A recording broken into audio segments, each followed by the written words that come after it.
Long day lady road.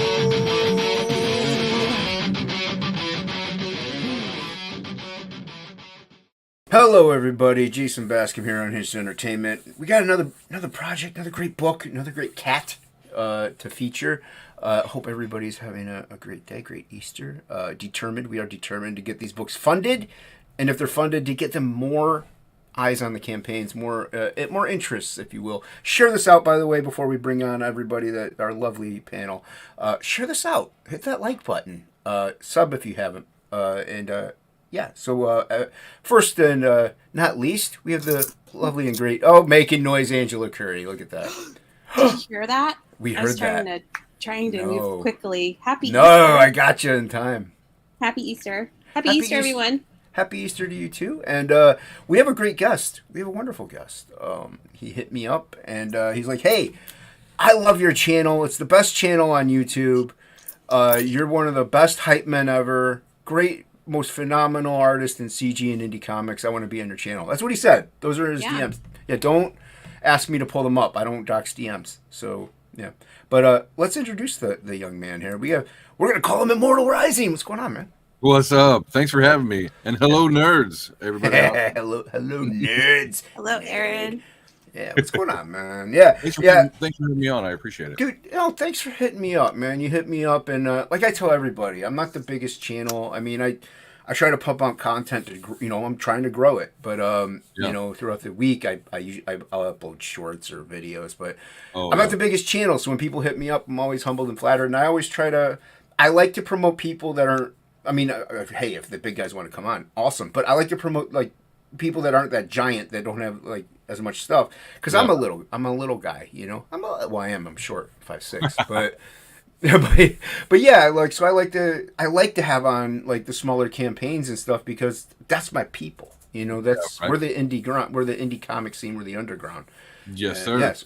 Yeah, so thank you for hitting me up, man. I really appreciate that. Yeah, on my channel, I've done interviews for the past year, and then once a week I do like sometimes I'll do like just a sit around and we comment about whatever, And but I have, I don't know how many, probably 100 interviews, and just anybody who wants to come out and promote, come out. I don't have a huge channel either. I have less than 200 subs right now, so but it doesn't matter. It's like, hey, if you want to promote your stuff. And I do, I bring on guys that do tabletop games, comics, fantasy, sci-fi books, whatever, even podcasts, live action plays, all that stuff. So, yeah, that's cool, man. Yeah, and like as an artist, I mainly try to have on comic guys, 'cause that's what I'm a fan of. But I've found on people that don't have a book out yet, or they want to, or they're an animator only, or they just have a YouTube channel. I like talking to people, creative people. I'm a creative person. At least I try to be. So without putting them on the back burner, we can't do this without the lovely chat. Angela, who do we have in the chat? Well, before the stream started, it looks like Edwin was in here, and so was Hyper Wizard. What's going on, man? And Hyper Wizard. Have a great show, guys. So thank you, Hyper Wizard. Yeah, I had Hyper Wizard on. Hell. Yeah. And King Toad Shane is here. Yo, what's up, Shane? Nice. What's going on, man? He's got a great channel. Go check it out. And they put out books. He has I forgot the name of it. It was a while back, but the Mothman Chronicle book. Oh yeah, the Mothman dude, so dope. Cool. Yeah, Shane's an old friend, man. So the channel is Immortal Rising Comic Book. So if you want to find any fantasy, that's what I kind of focus on. I have other guys on, sci-fi. Not a lot of capes, but that's fine. That's fine. You might find all kinds of stuff that you're looking for. It's not just sword and sorcery. Was Frog G on there? I don't know why that. I was gonna say the channel sounds familiar. I could have sworn, you had Frog himself on. I think. Yes. Yeah. That was a good show.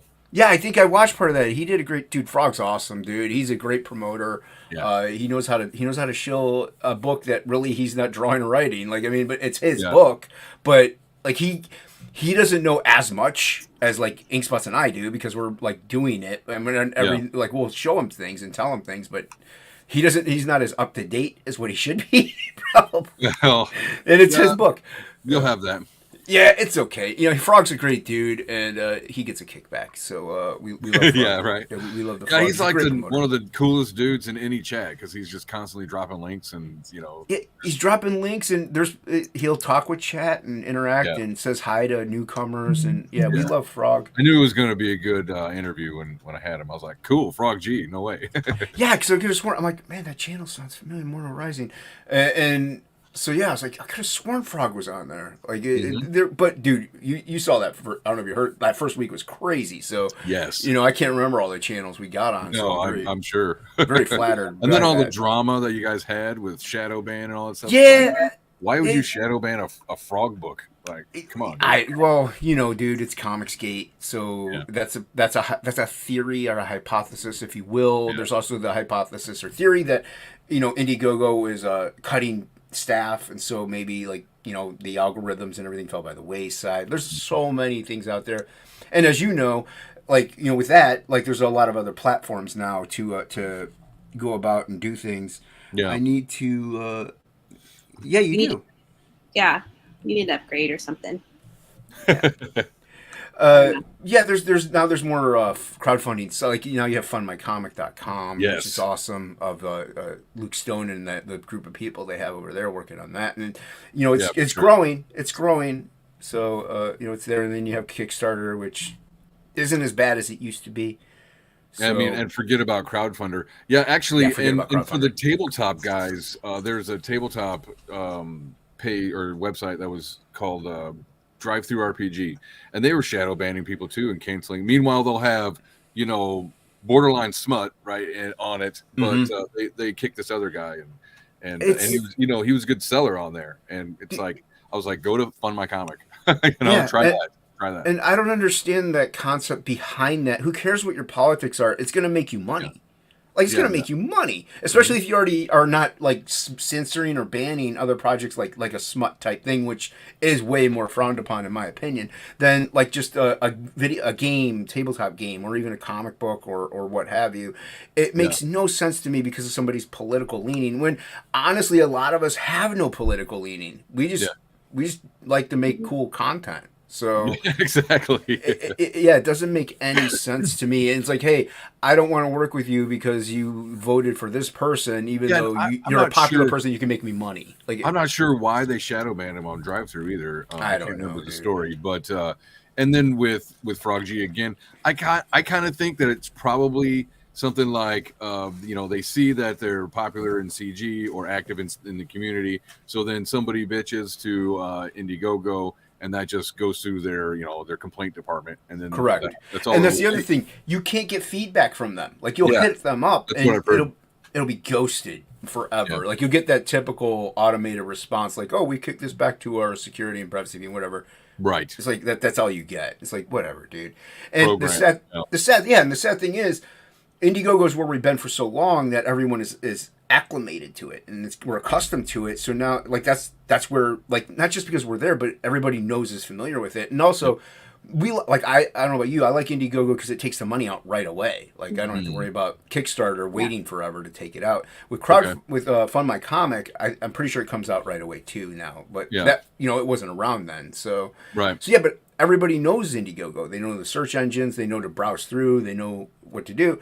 But if you're shadow banning people, it's like there goes a lot. It just doesn't make any sense, dude. It makes no sense. No, it makes no business sense at all. No, man. And you're on Indiegogo. Do you have any plans to maybe go to like for now? Do you have any plans to go over to Fund My Comic or abandon Indiegogo completely, or like you're gonna just use all of them and just do it? Well, I'm thinking about starting a campaign. In fact, I was messing around with it before the show on Fund My Comic just to see what all would be required. Like I got to resize some images and stuff like that. So I will be having a second one on there, probably just like an endless one. And I don't know. I want one place to funnel people, but I also want to show my support and have extra content on Fund My Comic as well. So because I'm friends with all those guys, I want to help them out. By giving them content so shoppers can see more. That whole thing. So. Yeah, it's on there. And then after like the 30 days and stuff, most likely I'll end my campaign. I don't want to have anything to do with Indiegogo. The main reason that I'm on there is because Fund My Comic was just still hashing out as an idea when I'm ramping up to go, so I'm like, Right. I'll just play through this one, and when I have the opportunity, just switch over.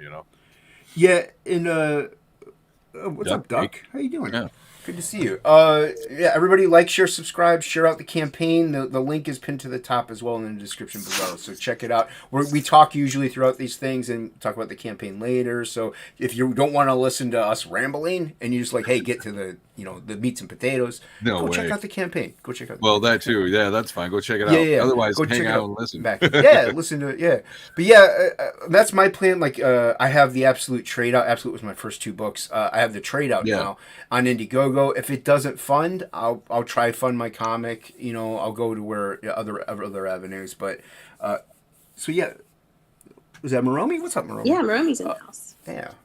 So I like what Luke Stone's doing. I do want to see how it develops also, Yeah. because like I said, it's a slow process and these things need Mm-hmm. that attention and they need the campaigns on there. So I know I'm one person who's also, not just because I don't think of any ill will about it. I just it doesn't have as many eyes yet.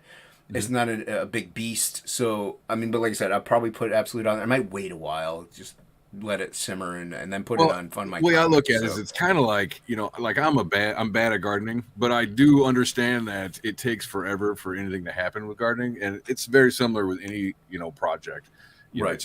It's going to take a while for this website to really to gain people, and gain notoriety, reputation. And what it would need, like what would help it actually, I would think, is like having like one of the big guys, like even go over there with like a little project, maybe even like Grab let's say a whale. Malin puts out like a cat book, like not, I know Shane Davis did one, but like an actual cat book, like there's kitty cats in it, and oh yeah, cool. But it's John Malin over there, you know what I mean? Yeah. That would maybe like boost it up and maybe add to the reputability of it. Definitely. So I think would help immensely. On that end, if like one of the pros, or even not even just one of our pros, but even a pro in general, Just or to in be general. like, yeah, like you get Liam Sharp to go over there or something, like, hey, he wants to do his own comic and he doesn't want to go through Image again, so it would be cool, and that would help out the reputability of that Yeah, definitely. site. Just a whale, just one would be a good start. Just one would I think would really help out that area. And like I said, I get staying with Indiegogo because that's where CG is. That's where that we started the indie comics boom, or they started the indie comics boom, I should say. Not we, Right. I didn't start it. But yeah, but you're in the indie scene. So what made you want to like get into the comic book scene? Were you a collector as a kid, or is it just something that you grew Yeah, into? I was as a kid. I was a collector, but what happened was I had started like collecting a history and a timeline of because okay, so all of my comic and my IP that I'm working with, at least Immortal Rising, is all based on a tabletop game that I've been playing for, I don't know, 30 years practically. And so that whole story is what I've, wouldn't say all of it, but parts of that story I've adapted into the book. And so as I'm collecting the timeline and things like that, I'm slowly like filling out scenes and stuff. And those, it turned in from like events to with a little dialogue, then it turned into a whole scene. And I'm like, clearly I have to write this, I was like, I got to write this out. And, I've written off and on, as throughout my whole life, I got like 3rd place in the state for writing in 2nd grade. Hey, nice. So it's like throughout my life, a little this and that. But this was my first like real project trying to put together something like this. It takes a lot to put a comic together, especially your first time not being in the industry, right? So, I'm like, should I make a novel or a comic book? Because one of the things I like about the fantasy genre is the art. I mean, right. That was one of the first things that grabs you, it grabbed me as a kid. Especially like Conan and stuff like that. Yeah. And it's like, I don't really want to do a novel because 1, there's a gajillion fantasy novels out there and it'll just get lost. And 2, mainly is because I love the art and I wanted to, just kind of have that fantasy art and story together. So I got a hold of an amateur artist out of Indonesia and set up a deal and everything. And they did up a whole issue 1. It took a very long time, but he did come through with it. Unfortunately, it was a bit amateurish. And while I was waiting on it, I ended up meeting Jose. and Garcia, and Yep. he was looking to get out of his industry and get into comics, and so it was kind of like a convergence where I was looking for a new talent, and he was looking for a comic book. So I was like, Nice. here you go, dude. How about we try this? And he did a short story for me. It's 10 pages long, called The Knights of Locutus, and he did it about a week, whereas like the other one had taken, I don't know, a year or something like that. So Yeah. Well, Jose is quick. I know that. He knocked it out, and I'm just like, holy cow. So, and of course his quality is, I mean, it's professional. So yeah, Jose's like one of those like Dan Plagle, Mac Barr guys where like he's quick but he's good. Like it's just he's in that sweet spot. There's only so many out there, and those three are in the top. Yeah, and he's crazy because like a lot of times, and I wouldn't say a lot, but sometimes an artist might be like, oh, I don't want to do that because that's so much detail. It's going to take me forever. I'm going to be stuck on that one panel or page. I think he feeds off of that. I think he gets bored with just normal pages. Like he wants all of the crazy detail and design and everything, and it's so fun. Yeah, well, and it is more fun. You're right. It's more fun, and not only is it more fun to draw, but it's more fun to write too. Yeah, it's more fun to have those elements in there. You're pitching it to them and be like, hey, do what you want, which some artists like. Hey, fill in this in if you want to have fun, cool. But you want to put in your fun, cool, your energetic aspects to a panel or a page or an idea, let alone also have the artist have a little bit of freedom. And that's cool. Yeah, so you were a fan then of like maybe like growing up like Crawl the Conqueror and Conan comics and stuff like that? I did like that.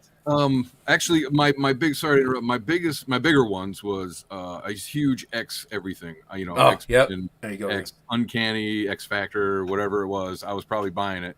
Hulk was a big one when Dale was running it. Oh, of course. Yeah. I read 1 to 100 of Spawn.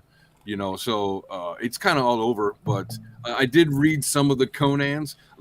I'd say I had more heavy metal magazines than Conan. But yeah, nice. Yeah, definitely. That's awesome. Yeah, and that's cool. So, were you a fan of maybe like Margaret Weiss and Tracy Hickman then? Because they were obviously the Dragonlance novels. Like, cool. Yeah, I read probably a dozen of those or more. Yeah, those are some good ones. Yeah, I heard they've kind of gotten a little crazy now, but I haven't read them. Dude, it's been a while since I read a Dragonlance novel. I read the typical ones, like I think what was it? Summer Flame came a little bit later, but I had the original trilogy and then the Legends trilogy, and like there was a few like off and ends that they wrote. Well, the Twins trilogy. Did you read that one? Time. War. Yeah, those are my favorites. Yeah, those were so good, dude. And like iconic characters, like you can kind of like. I have 3 other brothers, and like my one brother like looked up the race links. He was like frail and weak and stuff like that, and I thought that was cool. So I mean, you can kind of relate to people. And this. Hey, what's up, Paul? Hey, how's it going, man? Good to see you. Hit that like, share, and subscribe, by the way, and go check out Immortal Rising. Link is pinned description and to the top of the panel. Peter's here too. Hey, what's going on, Peter? Good to see you, man. Yeah. Share this out, everybody. Get some eyes on. I didn't mean to interrupt you. Oh no! I just saw somebody I recognize. No, that's cool, man. Like I said, I interrupt him all the time, so don't worry about it. She does it all the time, and then we talk. I about have seen totally your show. Different. I have seen your show a few times, so this isn't my thanks, man. first time in.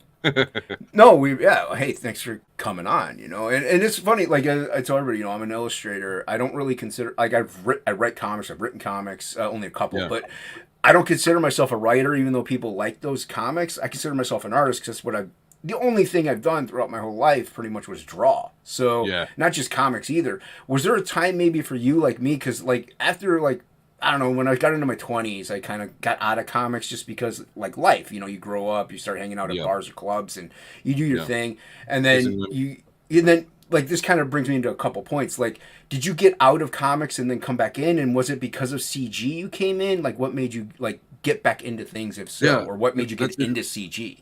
Yeah, that's a great question. So, dealing like well, first I guess we'll start at the beginning. So with like the comics and stuff like that, I was into comics for a long time till probably about 18, 19. Hey, what's up, Dave? And I hit a hard time in my life, and I was living on couches and just no direction and stuff. And actually, I gave all of my comic book collection to a friend of mine who had a shit ton of them himself, and he still has those comics. So Oh, it's pretty nice. cool. Yeah, That's cool. They like still got I was them. watching some like old, or I was watching videos on. They're talking about Tales of the Jedi comics from Dark Horse back in the day. Mm-hmm. I had Yep. a shit ton of those, if not all Oh, of them. dude, those were And good. and they were talking about them and showing the panels and the art and all that shit. I was like, I texted him, I was like, do you have all that stuff? I was getting all nostalgic. He's like, yeah, I still have all of it. I was like, oh, that's so great. I'm so glad it didn't get, thrown away like I probably would have done it. So, Oh yeah, hopefully not. yeah. But then, but you ended up staying on like couches and stuff like that. Just hard times you say as they come by. Yeah. And that was for maybe a few years, or yeah, that was for a few years, but I didn't really. So that's kind of what got me out of comics. Is like, one, I couldn't afford it, I couldn't keep up with them anymore, and I would borrow them from my buddy, so I still had some to read because he was still collecting or whatever. So, and then fast forward, I guess probably off and on, I would read comics. Like people at work would share them because they were into comics as well. So I'd get graphic novels. That's Nice. how I got into actually Watchmen, bunch of Frank Miller stuff. oh, dude, I love Frank Miller. That's in my 20s is when I found graphic novels where it's just a collection of it. Rather, it's so much easier, Yeah, it is easier to get your hands on them. Yeah. Yeah, and then I didn't really, very hit or miss. I would get graphic novels for my kids every now and again, but then he was talking with Jose Garcia and doing this comic, and I'm like, hey, I think I want to do more than just keep it as a hobby for the people at my table. Just like it was just going to be like for me, my friends. It wasn't going to be for anything else, like close friends. Okay. And then when I met Jose, I was like, well, one, I was having a good time, and two, yeah, it's fun to make a comic. I'm not gonna lie, and two, he was like, hey, why don't you try? Because he was like, why don't you try checking out this community so that you can network and you can get to know them and you can get whatever. And he told me about CG, and he said, hey, go watch Bancroft. And he's like, he's my favorite show and all that stuff. So I was like, cool. And I checked it out, and I was immediately in. I was like, this is great. Nobody's got to stick up their ass. Nobody's like trying to kill me and with politics or whatever. And any politics that did come up, usually it was either similar and in agreement, or it was just funny to mock it or whatever. And I was watching B-Rose and just different stuff. That was actually when it first started. Yeah. B-Rose is fun. Yeah, so I and Joe Sontag, and Love just Joe. kind of in and out of the community because life, right? And finally, I got my ducks in a row, and I was like, if I'm really going to do this, then I'm going to do my own channel. I'm going to have to promote anybody who wants to be promoted, and just start meeting people. And I've met some great friends. I wouldn't have been able to complete the book the way it is without meeting people in CG. Or my campaign, like Chris Fisk, he did the design, the graphic design for my whole campaign. Oh, cool, so, man. Great dude.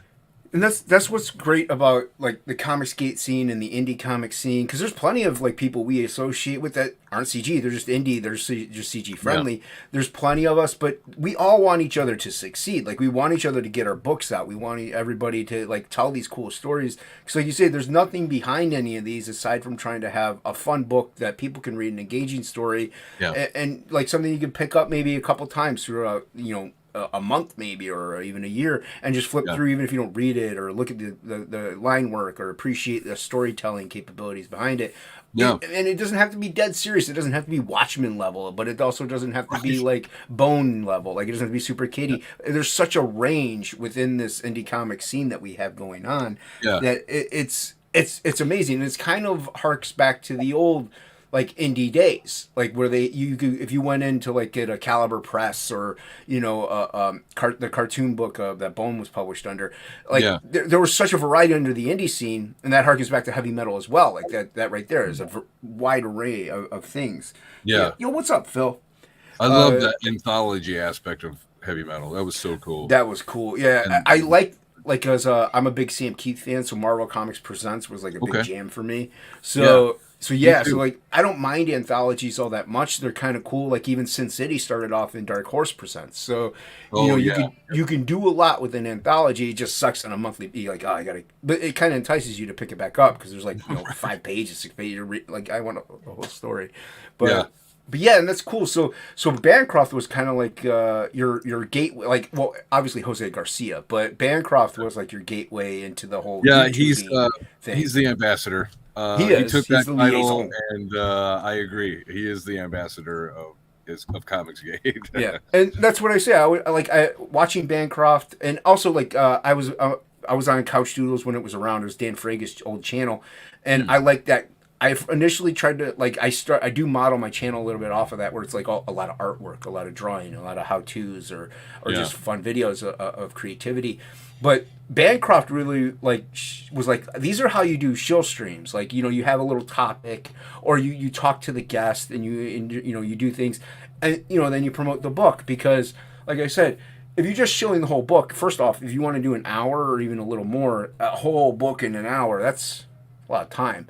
But That's you a get long to know time. the person. Yeah, it's a long time. Yeah, Man. yeah. And or like even talk about like interesting topics, like how Mario Brothers is killing in the box office, and Marvel Yeah. and DC Marvel is just, or Marvel Disney is just being trash, or Daisy Ridley's now back in Star Wars. What do you think about that? Like I like that. I like getting to know your guests, because like getting to know those opinions, you get to see what that creator is like, because your Yeah. true self will shine through. Like, if you can see if somebody's full of it and they're just in this. Yeah. First off, I've said this before. If you're in this for a cash grab, you're in the wrong place, because we are not making bank, dude. Unless No. you're like a big former pro, you're really not going to make too much money doing this. You're gonna. It's not even. It's not a hobby. It's a job. Don't get us wrong. But Yeah, it is a job. It is a job. It's a fun job. Yeah, Come I'm on. having fun. Don't get me wrong. Oh, dude, drawing for our G pages, man. I'll show them the ink, and dude, we get excited. We get pumped. We're like, yeah, this is so dope, dude. So, I mean, what a dream! Like, we're kids. Like, we're kids. We're grown kids. It's super great. fun to create. Like, I haven't been around a lot of artists, and so like, and working with Jose is phenomenal. It's just, he's easy to work with and everything like that. And I've actually learned, like you were saying, working with somebody, you kind of he kind of taught me a little bit better how to format, or plot the book. Like the first one, I went back, we redid it, I worked it over a little bit better, and so when he redid issue 1 for me, so it's all him, it was a lot smoother than the first time around. Like the script looks better, cleaned up, trimmed up, and I don't know. And then with him, I could allow him to just kind of do what he wants too, like page layout. I was like, that's not up to me. He's a storyboard guy, so I'm gonna let him do that. I'm gonna tell him the emotions. I'm gonna tell him basically what's going on, and I'll try to keep my action economy, to the limited, so that he can get everything in. And boom, and he just comes out with these sweet pages. I mean, his colors and his composition is great. Yeah, Jose's great, man. I love his stuff. I've seen so much of it. He's everywhere. He really is everywhere, and he's tackled so many different projects. It's just great to see. So, working in that regard, like, were you like, when you write, is it like movie type writing? Is it actual comic format, like panel 1, this, that, or do you write just like a script, hand it to him? Because I've actually I did this book called Cannibal Detective, and the guy really didn't write it too much in a comic format. It was more or less written like, page 1, and then he would just kind of write. And I kind of had to break it up almost into panels and stuff like that. So do you do that? Do you break it up in panels for him, or do you just go ahead and like hand him a synopsis and he just does it? So what I do is, that's a great question. How I approach it is I try to do it in comic book format. So I'll do page 1, give a description of what I want to have happen on that page or what's going on. And then I'll go into panel by panel. And I try to give him 4 to work. I was like, okay, if I can nail the page or the scene in like 4 or 5 panels, then that's what it'll be. Not more than that. Less than that is only if it's something big, that like a big panel that I want done, or that he's looking at. And he'll actually combine panels or break them up to however he sees appropriate as well. And I've never complained. I think the only time I've only asked him to change like a panel once or twice, and it was nothing terrible. It's just like, hey, how about we try this instead, or how about we have this guy standing here, and that's it. And we've worked together for like off and on for 3 years now. Oh, wow. It's not just issue 1 that we have. It's also, I have issue 2 95 to 99% done right now. Wow, dude, nice. That's cool, man. So that's what's great. You can back this knowing you're going to get it, obviously, and then also know that book 2 is pretty quick on the way, so you can get that sign up out there. Once this is like in fulfillment, you get that sign up out there, build up the hype, and then book 2 is pretty much will be done by then in theory. So yeah. So that's the really idea. Cool. The idea that I'm going for with this campaign is to get up 100 copies, or at least however many it takes to make the audience happy, and then any extras sell them off, and any profit, anything above cost, is going straight into book number 3, because this is a three book act or arc. So each book is its own act, and so the story arc will be 3 issues. Mm-hmm. Nice. That's just the way the story itself will continue if it's popular enough. But I'm breaking out these 3 books no matter what. Damn it. Well, see, that's what I tell everybody. Like I mentioned before, you're in this for a cash grab. You're in the wrong business. But forget it. You can tell when people are passionate about something. Like you just said it even earlier. Like you were initially just gonna have this be like, hey, I want my friends to read this and like pass it out and be done with it, be cool with it. That's a passion project. Like that's not even like, hey, I want this to be my full-time gig. I want to have people read my creativity and read what I can do. Now, granted, you wouldn't complain if this became your job. But no. But that wasn't your mindset going behind it. Like you weren't like, hey, I could put this out and a movie deal will come about and yay. No, nothing like that. Actually, it was a little bit so I was looking at, should I try starting an Amazon store, or and I go through the whole thing, man. I'm doing research, I'm thinking of things, and all this stuff. And finally it comes down to it. I hear the words, you can't sell something you're not interested in. And I'm not really interested in providing discount neck pillows on Amazon. So I was like, all right, so how about I turn my Dungeons and Dragons hobby into something that I can have to sell like in perpetuity. So if even if I only have these 3 books that come out, I could sell those for the rest of my life, and right. And maybe I'll break even one day, but the point is that I could have an audience, and they could be interested. They could start networks, or networking and meet new friends, and who knows? Hell, look what's already happened just from having a YouTube channel. So I don't know. It's exciting. I'm glad that I chose to do this instead of the discount neck pillows. Yeah, I've seen a coworker have one of them neck pillows. I'm just curious about those neck pillows. It's all about those neck pillows, yeah. Speaking of which, go to Amazon today and pick yourself up a discounted. No, I'm just kidding. You should make that like a. Go ahead, Angela. You could make that like an addition, like something for the book, like with Immortal Rising neck pillow. Like some people have shot glasses. I'll have to keep that one in mind. Yeah. Yeah, printed Immortal Rising neck pillow. full print, everybody. Well, I've got all the art for conversation starter on an airplane. There you go. For sure. It's a good point. Yeah, and that's the thing. Like I initially, when I had Absolute out, I was initially gonna go through like Dark Horse or Image and stuff like that because I didn't know about any of this. And even the friend at my friend at the comic shop, comic shop manager, he's like, "Why don't you just crowdfund it through like Kickstarter or Indiegogo or something?" And this was before, like even a year before I even got into Comicsgate. And I was like, yeah, maybe, because I was more like, hey, I loved Image Comics back in the day. I love that stuff. I want to be under that umbrella with Spawn and all that, Savage Dragon when it was good, and all that cool stuff, all that cool stuff. And then the fit hit the shan, and so I kind of started listening to Frega's channel, and I was like, oh wow, this is really cool. I like this whole scene, and it kind of developed from there. But like you, I'm very happy I did, because I met some great friends, great creative people, and like I'm talking to over a dozen people now about a cool project that we're trying to get some backers for and some eyes on it. If not, which by the way, share this out and click that link up top on the chat or in the description below. Check out Immortal Rising while we're talking even, and see if you like it. Back it, and by the way, if you do back. Drop your backer number in the chat too. Yeah, right on. Yeah. If you happen to back, like I said, we get backers every now and then, and sometimes we do, sometimes we don't. But we're here to talk and have fun, and Yeah. get eyes on things and get to know the creator. Like what are some of your favorite movies? I mean, you mentioned obviously fantasy. So then, some of your favorite movies, were they fantasy, or were you like, hey, I love Terminator? I love sci-fi. Oh movies. yeah, definitely.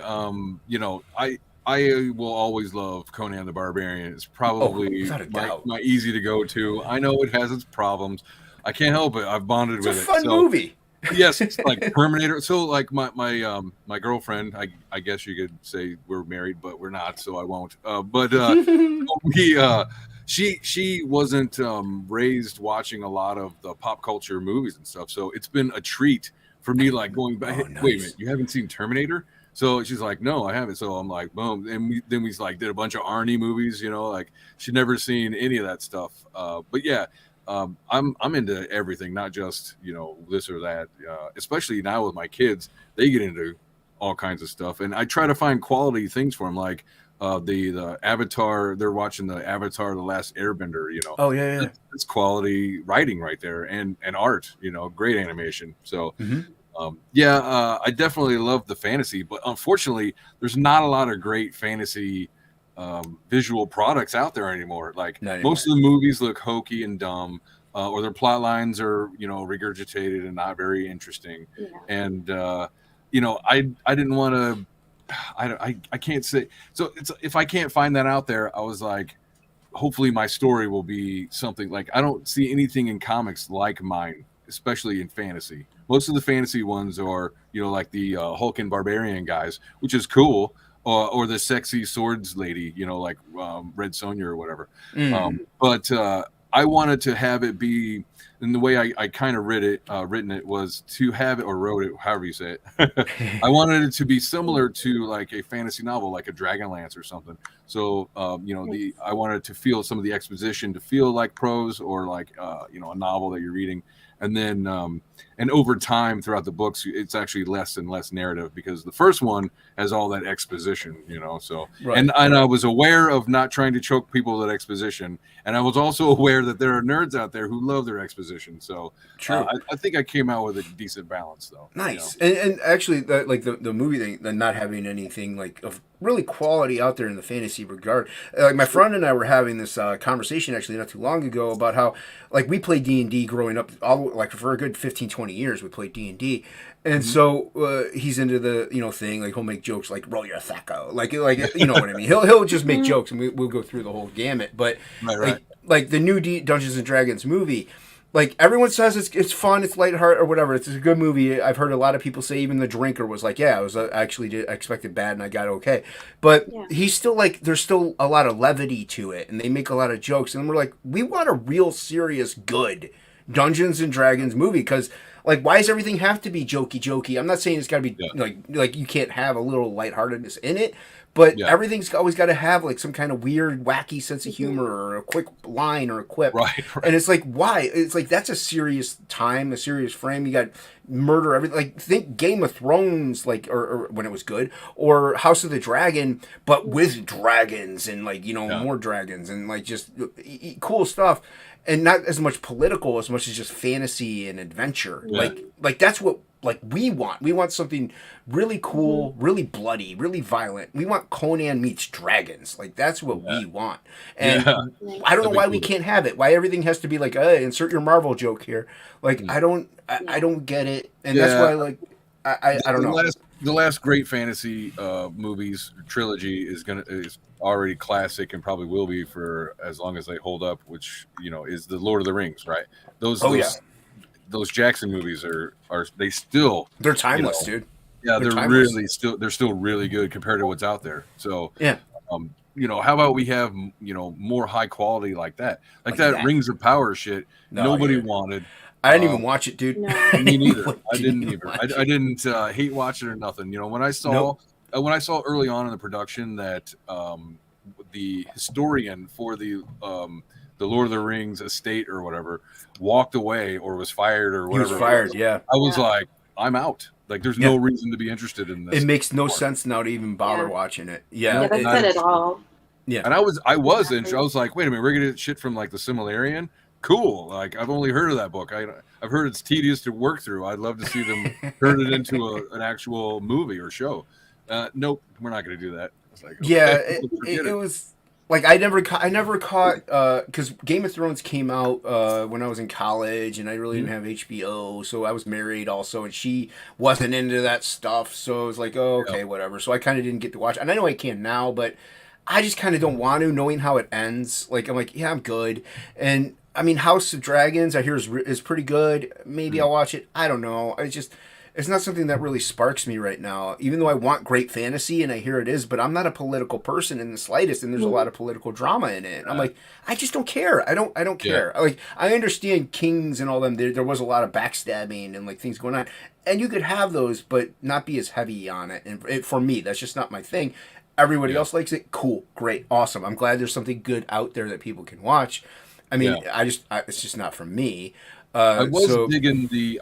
Sorry to interrupt. I was oh digging. no, that interrupt, dude. You're fine. with Henry Cavill. What is that one? Witcher. The Witcher. The first season was good. I enjoyed it. I'm not familiar enough with the game or the books, so the show didn't.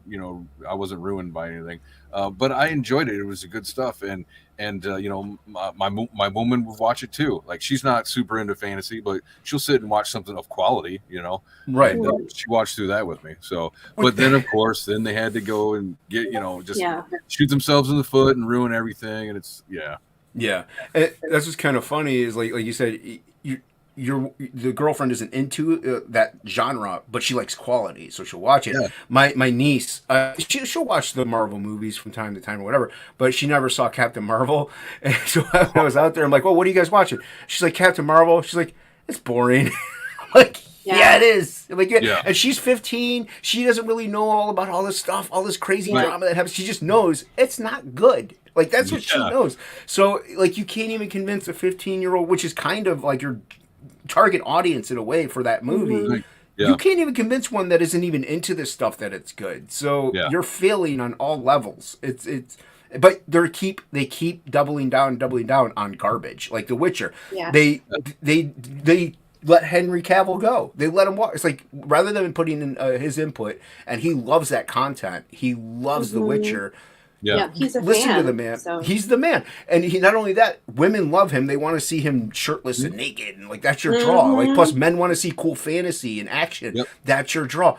But you're not listening to anyone. You want to put out crap. And no one understands it. Nobody gets it, and hopefully, we're on the back end of that swing, and so we can finally get rid of this garbage. So I was, the way I look at it is I let my kids decide usually what we're going to be interested in. Like, I might show them some stuff that I like, or liked as a kid, and they'll be like, oh, that's cool. But like, if it's new, for instance, the D&D movie, I was like, hey, you guys want to go see it? And they were just, yeah, sure. But they don't come up to me like, hey, we should go watch it. Right. They're only just, in passing, they're interested. Or the Mario movie, they're like, yeah, that looks good. Chances are we'll go see the Mario movie. That's fine. I don't mind. I don't have to go see the D&D movie. And even I kind of don't want it to succeed. Like I do, but I don't. Because I don't know if you know about WotC, Wizards of the Coast, and them, shit on their third party people. So that put a sour taste in my mouth and everybody I know pretty much. And so I don't want to support that. But at the same time, I hope it is successful enough that it spawns new fantasy movies, because that's what we need. Mm-hmm. We need quality, yeah. Mm-hmm. What's Hockey saying here, Angela? He says he didn't like The Witcher, but he wanted to see The Witcher do stuff, but it was all about some weird mutant chick. Kind of what it ended up being. Yep. I thought the cartoon was really good though. There's a cartoon. I would rather. Yeah, they did like it was like cartoon movie. Oh, nice! It was I never knew that. You see at the spoiler at the very, because it happens before the Witcher show, but at the very end you see they kind of tease Geralt. Cool! Yeah, so it was kind of neat. But like they talked about like training and making a Witcher and stuff, so that was neat. Yeah, and then you had the Witcher spin-off, like the Blood of Origins or something. I can't remember something. I don't know. It was, I didn't dude, see it. everybody roasted it. Like, no one. It was. I hear it was almost worse than Rings of Power. Like they weren't, and they weren't kidding. Like they were like, this is probably worse than Rings of Power. Like this is just abysmal. Like this is Willow level quality. Oh yeah, So, that's another one. Willow. Oh, dude, I love the original Willow movie. It's so good. Yeah. And then I didn't even bother watching. My friend watched it, and I'm like, I laughed whenever he said, he's like, yeah, I started watching Willow. I cracked up, dude. I'm like, why would you do that, man? I'm like, listen to what people say first. Yeah. Yeah. Well, I was letting my kids dictate what we're going to see. Like, you know, I'm used to be a big fan of Star Wars. Now, not so much. But like, you know, the kids are like, hey, Dad, we haven't even seen it in The Mandalorian. I was like, yeah, you know, that's fine. And then like, they didn't say, hey, let's watch it. You know, let's watch it right now, Dad. I can't wait. So fine, I'm not going to watch it. If they're not into it, then Disney is doing a poor job, first of all, of marketing their shit. Oh, yeah. Like, you wouldn't have to, you know, convince me as a kid to go see, you know, something Star Wars or something, you know, fantasy or something like that. But they're just not putting out anything that my kids are even into, you know? And that Star Wars was for kids, like it was. What's H saying here? Yeah. Oh, he just says it's hard to get worse than Rings of Power, and I just wanted to add that Rings of Power spent $500 million to make that. And it's just like, what did they? Put they're not done. I know. Yeah. They're not done wasting money. Yes, Star Wars was originally for kids, like not like it's just trash now. Willow was a fun fantasy genre that was a niche thing, kind of kid like. Not anymore, garbage. You know, dude. Even Lord of the Rings, like kids love it. Kids love Lord of the Rings. Now, not anymore, man. They don't want to see it. Story. It's a very mature and intense story, but the kids love it. So kids love it. Yeah, because it's a hobbit taking a ring. Like it's fantasy. It's fun. It's like, oh, look at these monsters and the journey they go on, and oh, you know, we have Strider and stuff like that. And dude. Yeah, so, and Legolas, dude, my nephew loved Legolas. Like, that was his dude when he was growing up. Loved Legolas. So, yeah. Right? Yeah, and it's just fun. It's fun content. You know what else is fun? You got Immortal Rising. Oh, Rising is fun. Yeah, nice so tell us about before you tell us about this, we're gonna play the trailer. We're gonna roll some beautiful bean footage if that's okay with you. That's funny you say that too. Yeah, I do. I say, like, I don't know if anybody gets the reference. I hopefully they've seen the commercials, but yeah, right. Is this the right one? Yes, it might be. Let's find out.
I love that. That book is beautiful. There we go. In case you bring up comments, it's so fun. I love that trailer. I mean, I know it's not the best one out there, like Hojo's, but I don't know. I still get hyped when I see it. Dude, I mean, dude, I like watching the trailers. I mainly because of just sometimes I'll listen while I'm working, so I do like a little bit of over talking. But that was a good trailer, and I do the same thing though. I have like. If I make a trailer, it's mainly like panning shots, some nice music behind it, and like Bob's Your Uncle, you're good. And because also, like I like trailers, but there's a lot of people who just kind of skip them. They don't even look at them. You know, they tune out or they go get a beverage or something. Play. So like they're not for everyone. And dude, I mean, Inksbus and I paid a decent amount of money to get Pedro Yes, to he did. animate ours. So It's really good. you know what I mean. So you can have all different levels of trailers. You can have that. That was a good one. I like it. I like it. Good job. Man. Awesome. Did you do Thank you. that one or who did I that did. one? Nice, man. Nicely put together. Very Yeah. well done. I mean, making Immortal Rising, I've had to learn so many skills. Like I work in a factory as a technician, working on equipment and stuff. So like having to deal with like computer programs, video editors, marketing, you know, making a website, all this coordinating. It's just been a very long process of learning. Right. I hear you, Yeah. dude. Yeah. So tell us, give us a synopsis of the book. Well, at its core, Immortal Rising is a story of survival. So it's the story of a young elven man named Drake, and he has a bright future ahead of him, like in the military. You know, he's a gifted ranger, right? He's a great shot and all this stuff. He's got a future. He also has on top of his military career, he has a pretty girl that he's crushing on. You know, he's got a clear path from being low class, you know, a forest rat, as he refers to himself, into something more, you know. And so, but then fate calls and steals him away from his whole life.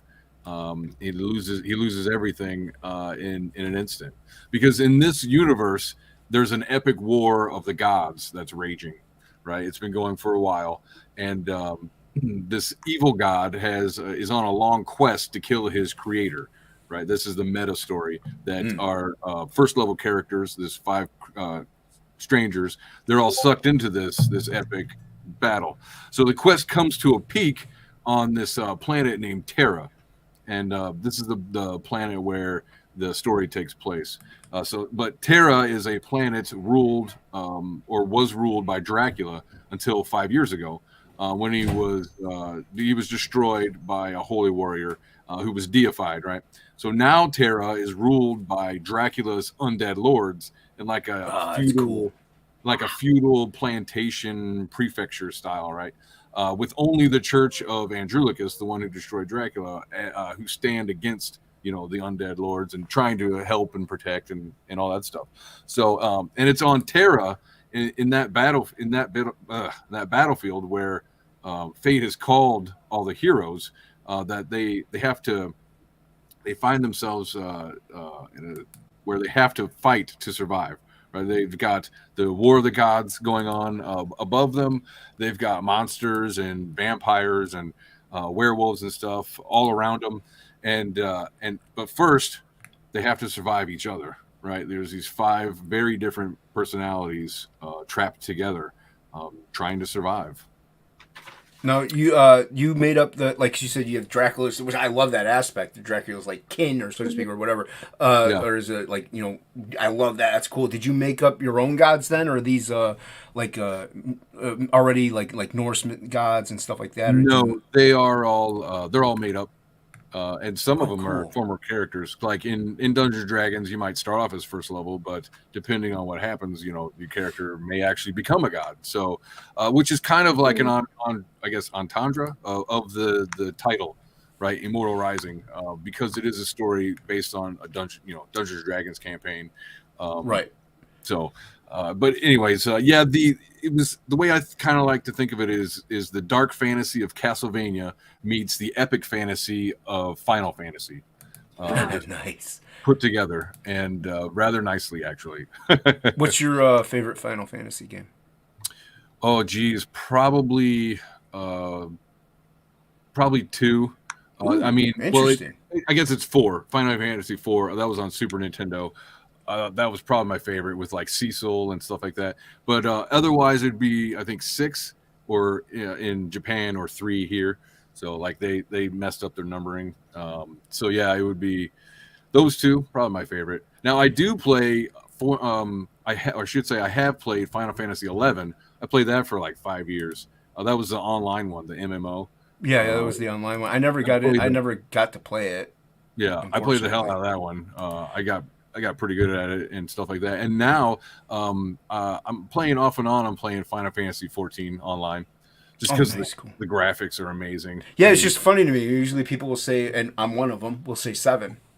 So yeah, that's. I tried getting into 7. Like when it came out, I was kind of getting away from RPGs a little bit, and then that one came out, and it was like 4 discs and all this crazy stuff. And at that time, I was playing Symphony of the Night like it wouldn't stop, or Legacy of Kain. I was playing that a lot, or Twisted Metal. So Twisted Metal was dope. Yeah, mm-hmm. yeah. I get the whole like switching the discs out and stuff like that. But when I was younger, I had a Commodore 64, and we had Curse of the Azure Bonds and stuff like where you have to switch out the floppies all the time, flip them over and stuff. So we were kind of used to switching out the discs. Yeah, that's funny. Yeah.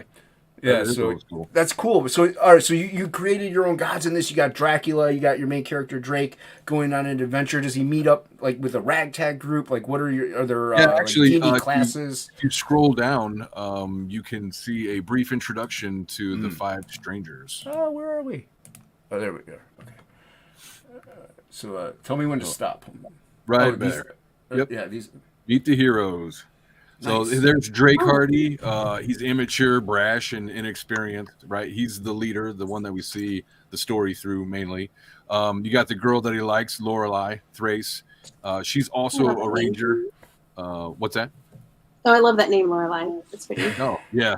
Actually, a friend of mine, I was like, I need a name. And he was like, how about this one? And I was like, sure, let's do it. I like it too. And then below her is Mohammed. He is the cleric of the group, pious, stubborn, and compassionate. He's kind of like he's a little bit older, a little bit more mature, and he's also like the tank of the group, right? He swings a giant hammer and has a sword. So, yeah, he's a badass.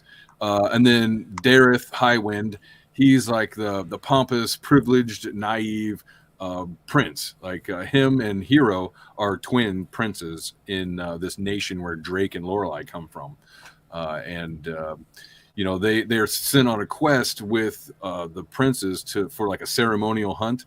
Oh, there's going to be this feast. Go out with the soldiers and show them that we love them, and get the boar and bring it back, and we'll all celebrate. And you'll get pat on the back. The soldiers will love you, my son. The prince who will soon be king, that kind of stuff. And then fate intervenes, and they are ripped out of their normal life and thrown onto Terra for reasons that you have to get the book to find out. Yep, get the book to find out. Awesome stuff, man. Cool. And then you have stretch goals in mind? Like, I mean, obviously I'm scrolling down. I don't know if I passed them, but you have like stretch goals in mind as after you have funding? Or? It's thinking of stretch goals. I'm thinking of stickers and magnets. Neck pillow. Something that might be a little expensive, but yeah. Well, Critical Blast RJ is doing all my fulfillment. Nice. And he's like, whatever you do, since he's like, he agrees with me and understands. I'm like, I just want to make it simple. And he's like, do everything flat. Don't do anything bigger than a Gemini, and make it all flat. I was like, yep, great, let's do that. And so that's where we're at. Well, that's why we'll do the stickers and the magnets. Yeah, sticker. I've never priced out magnets. Stickers can get up there a little bit, surprisingly, but it all depending on obviously what you have going on. But yeah, and honestly, man, I like stickers. But there's plenty of people out there. Like I love trading cards and stickers. Those are like my top things. But there's plenty of people out there. They don't even want anything. They just want the book. You know what I mean? There's plenty of people that even say, "Look, I just want." They get the stuff, they put it in a box, and they forget about it. Yeah. I stick my stickers on like all my comic boxes and stuff, so I actually like them. But I've seen people take pictures of just like they've got a bookshelf and it's just got stickers everywhere, Mm-hmm. So I know that people do enjoy them. But what you were talking about, where they don't want all this extra stuff, so that's why I leaned down and slimlined my perks so that most things are add-ons. So you can a la carte whatever you want, and not have to worry about whatever you don't. Let's look at those real quick. So you have the what is this? Is this digital right here? Yes, that's digital immortal. It's $5.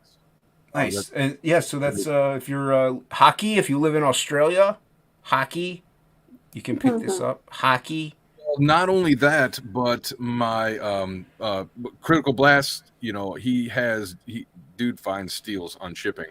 and he told me to put my international shipping at $10. So instead of the outrageous Australian fees that I've heard of, these should be much more affordable. It's He does like bulk shipping and stuff. I don't know. Yeah, as you say, RJ might. He probably has like a business account, also a company account that helps him save money on top of that. So like I know how expensive it is to ship over. It's crazy, dude. It really is. So yeah, but once again though, if you don't want to pay any shipping at all, you got the digital tier. And, we got the digital. And actually, we got 2 digitals because I asked Jose. I was like, dude, what out of what we've created can we use to add value? And he was like, well, we've got the sketch. We've got the sketch storyboard for the thing. You know, artists love to ask me for sketches so that they can paint them or finish the lines or shade them or whatever. So 34 sketch storyboard pages are digital and available as an add-on. Yeah. Nice. Yeah. And then the next tier is, was it just the book? That's the basic. Yeah, you get the book, the digital, and then that is the early bird card. Oh, so nice. Early bird card is only for another week. Yeah, that's just a little thank you. Nice. And then here, what's this cat That's here? the bundle, the early bird bundle. So that is 2 physical books. So if you want to read one and then save one, and then of course the digital and the early bird card. It's only. It's not bad, man. It's 15 more. It's not bad 20, at all. Yep. You save Took some money. A little off on it. Yeah. And then if you scroll down one more, we got another one. Yeah, there we go. That is everything. That is 2 sets of 4 cards. That's 2 posters. That's 2 physical books, and the 2 digitals, as well as the early bird card. So the idea with the early bird card is if you get it, that'll mean you have 9 altogether. So you have a full card sleeve of trading cards. Nice. So then you said all of this stuff is also available though as an add-on on checkout. Yep, it's a la carte. Yeah, you can just click on it. And people do like. It'll pull 6 different add-ons that you can put on there. Yeah, that people do like to customize their own stuff, their own campaign. So yeah, get in here. What are you doing? Angela's playing around over there. She's doing. I was trying to share Hockey's comment, and then all of a sudden it's nope, and it just kicked me out. Yeah, let's get rid of Hockey over there. There you go. Bye, Hockey. Sorry, Hockey. I'm not. If you want to scroll down, you can see some more. Yeah, there's a little bit more too. There's one more add-on that I want to talk about. Look at that. Look at those airships. Dude, I love this. This is cool. This scenery. That's dope. So incredible. Yeah. Jose's great, man. He really is. I chose this as that our backdrop. I love this panel. Yeah, it's beautiful. That's a great panel. That's exactly why I put it to highlight in the campaigns, because I love that panel too. That it just says so much to me. It's striking. So now, did you do the lettering as well? No, he did all of it. He did the lettering. Oh wow. Nice. Colors, all of it. Yeah. Nice to have a one-stop guy right there. Well, he was real nervous about doing letters so I had the first version done and then had him do 2. And I was like, shit, I got to have continuity in art. And plus I love Jose's art and all that stuff. It's better than the original. And so he did the lettering on the second one. He's like, this is my first book I've done lettering on. I was like, that's fine, dude. Do it. You know, I trust you and all that stuff. And then he also did the lettering on issue 1. Nice, man. Yeah. Wait, who did the lettering? Sorry, I was distracted. Jose. Jose did. Oh, Jose. Wow. Yeah. And he did inks as well as colors and everything. I am all of that. Wow. He's a digital fast. mainly, so right? Good. Yes. Yeah. Hey, I do digital, and there's nothing wrong with it. I just wanted to find out. Oh yeah. Yeah, I think that's a part of why he's so damn fast. But dude, yes and no. With digital, you can really nitpick, and it can take even longer sometimes because you can zoom in and get so tight and just analytical and anal about everything. Like people will complain, like Dan Plagle, who'll even say like he sees digital artists draw the same line 6 times, and he's not wrong. We will do the same line 6 times, and it looks no different, like almost no different. And he's like, I don't get that. He's like, just do the line. once you're committed, you're committed. But Yeah, then again, move he's on. Dan Plagle, and he's one of the best out there, so Yeah, right. he can afford to say that. But Yeah. what was your other Well, I want to add-on show that you you wanted? this here is this art here is the second story because it's two stories. It's the first level adventure, strangers together fighting in a monster town or whatever, and then the second story is of the gods. These gods, we get to see it from their perspective as well. This giant war. And Oh, cool. it's very unique. So with you got the first level in the 34 pages, and then like 100th level in the 10 pages, and Nice. it's super neat. Like the armor is crazy big, the weapons are awesome, the monsters and abilities are out of sight. And the regular main story is a little bit more toned down because everybody's just low level. Right. But as the book progresses, if it goes on, for a while, you will actually see them gain in power as well. I like how you describe it like that, like low level, because like we play D&D, we know what you mean by like, level 1, Actually, level 2. You know what I mean? Like, yeah, I mean, of course, you play video games, it's really no different. Like they do go off of yeah, that system too, but yeah, you're using a lot of that terminology, which I think is fun. So yeah, so it's a lot. it's you and is this the team? Is this what it is? Yes, that's Nice. everybody that I have had on this project with me over the past 5 years. Oh wow, Wow. Been in nice. production. I like that you're still giving, like, even if you may not, you work with all these people still, or these are just some of the people that you passed in, working on the books. Well, so Chris Fisk, we're buddies. He's helping Yeah, me we know Chris is good people. today. Yeah. Let's see. Jose, of course, Jose, and of course. Steve Whitehead. He was the original character design artist, and we still talk, but he hasn't really been in doing art for a couple of years. So, Well, yeah. yeah, I was just gonna say I like the fact that even though like they're really not involved as much or at all anymore, you're still giving them props, Oh respect, yeah, Yeah.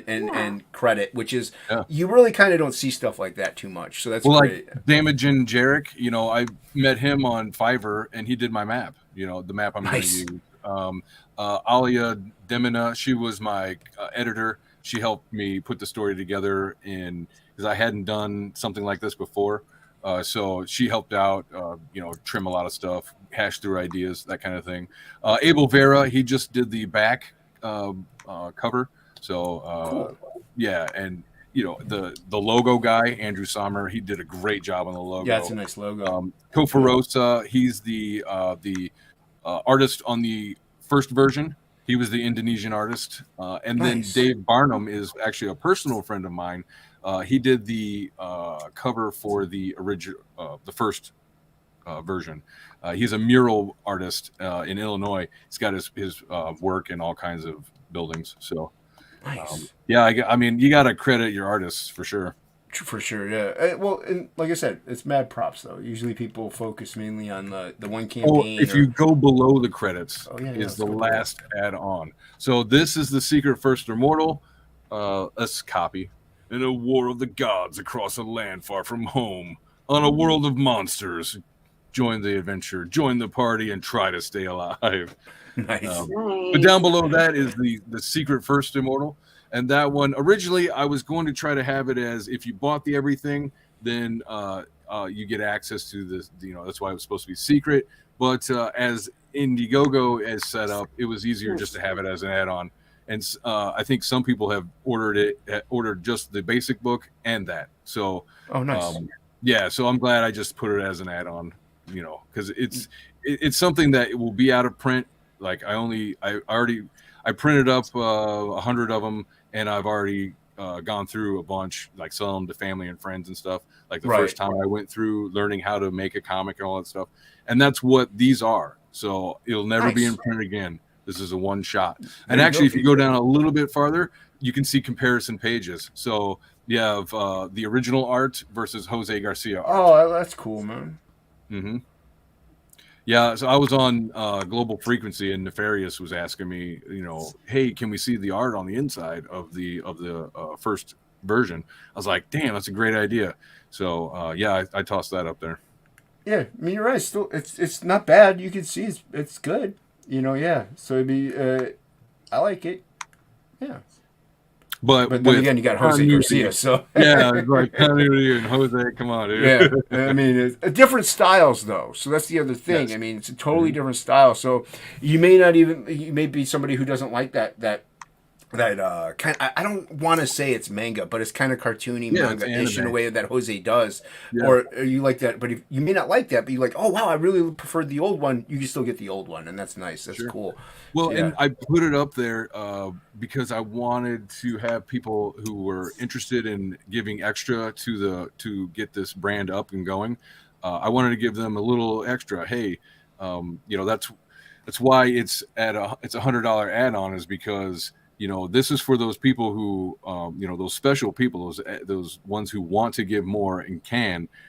Here's a little reward. Right. That's never in print again. So Yeah, that's pretty the cool true though, fans. man. Well, yeah, and also, like you said, it's very limited. So Yep. there's collectability to it too. That too. That's what Neff said. He's like, if this turns into anything, these are very valuable. I was like, thank you. Yeah. I mean, yeah, like I said, great collectability. So it's kind of fun, even if you're like somebody who's a completist. You kind of want the whole thing, even if like it's still worth whatever you paid for it. But hey, cool, you have the whole set. You have what it was going to be and what it is now, and it's just nice to go through those things and look at it. So yeah, I wanted to have you just show off some of the cards. If you could scroll down, there are just not very far. Let me know when. It's there. So if you go up above Meet the Heroes, there's one set of the cards, and then up above that is another set in a different style, done both by Steve Whitehead. Those are the ones that we're looking at now are the character design art. Nice. That's really cool, man. That Jose worked on all that. The backs of them, do they have like character information and stuff? No, I'm just gonna have, I think, the logo on it. Okay, cool. Nothing wrong with that. I like it. Yeah. Yeah. Yeah, it's kind of like a playing card in a way. You have like the logo on one side, and then the artwork on the other. I like that. Yeah, that's cool, man. Very nice. Pretty dope, dude. Yeah, Good I mean, stuff. Steve's work is so gorgeous. I love his digital work as well. He said he was one of the first in his like class, and even in his circle that even started messing with digital. So he's been doing it for a while, I guess. Nice. Yeah. Well, I like doing both. I'm with my eyeballs it also helps, but I like doing both with digital. You can kind of get cleaner, maybe even like just you could also sketch more and design more, but with traditional nothing like get your hands dirty. You know what I mean? I love that too. So yeah, but awesome, dude, awesome campaign. I just backed during the stream, so nice. You got one backer for sure. Thank you. Well, you're passionate about it, and I love fantasy. I love Dungeons and Dragons, and so I don't think you'll regret it. I mean, like even if the story is mediocre for you, the art is going to be like, wow, that's really nice. Yeah, it looks the dope. color palette that he was using. It's pretty original for a fantasy story. They don't usually do that. Very nice, very nice. Angela, do you have any questions? Oh, just well, Hockey says that it sounds good, Aaron. He says good luck. Thanks, Hockey. I was just curious. You did say earlier it's going to be free, like free books. Are you planning maybe a expanded universe with like some branch offs and stories and so forth? Yes, that is something I've considered because doing these is not cheap. Put it that way. So I was considering doing just like I really enjoy doing the 10-page stories, and Jose really enjoys them as well. Probably because they're like drawing gods and god powers and crazy abstract. So either way, though, it's a little bit more affordable, and also if I can come up with supplemental stories of some of the characters and areas and stuff, and sell those as well, that would be super neat. But my next project outside of these 3 books is a source book. I want to do a source book going over the lore, adding little highlights of major characters or people or places. In the story and stuff like that, because cool. I also want to sell to tabletop guys. So I'm going to come up with stats for unique monsters into my setting, unique job classes to my setting, and then so that people can use them. If they play Castles and Crusades, great, you have got stat sets for it. If you play 5e, I'll have maybe stat sets for it. I'm not sure on that one yet because right now D&D's like doing this and they're doing that and they don't want you. They're all over the I place. may not do 5e at all. I may just go Castles and Crusades. So yeah, we'll I had second edition stats on the back of my some of my cards for Absolute. Nice. Yeah, so it was pretty cool. It's pretty fun to do, man. It's nice because you can integrate them, and I know Irene has Pathfinder stats in the back of hers. So yeah, so it's fun to do, man. You can plug them in. You can play as your favorite, character, favorite fantasy comic book character. It's kind of fun. Yeah, exactly. One thing I forgot to ask: how many pages is it? So it's the two stories. The main story is 34 pages, and the story of the gods is 10. And some of that's descriptions on the campaign page, but we were just kind of looking through it real quick. So I browsed those descriptions are on the page. So if anybody, just pretty fun. Well, because I mainly get you to talk about the book, and that way I don't have to try to zoom in so far that the letters are like that big, so I can read it. But that's why the page is there, so they can go and check it out. Yeah, everybody read the synopsis. It's on there. But so people listening, though, they could be like, oh, cool, 40 some pages. That's awesome. Awesome, man. And it's saddle stitch, so it's got to do the 4-page count. So I'll put in additional artwork as well, just to round out the 4-page count numbers. Right. So it may become 48. I don't know. We'll see how it lands. But that's the thing with these books, though. You don't have to make a standard set page count. Like Absolute 1 was 46 pages. Absolute 2 was 58, I think, or something, 54 or something. Like you don't.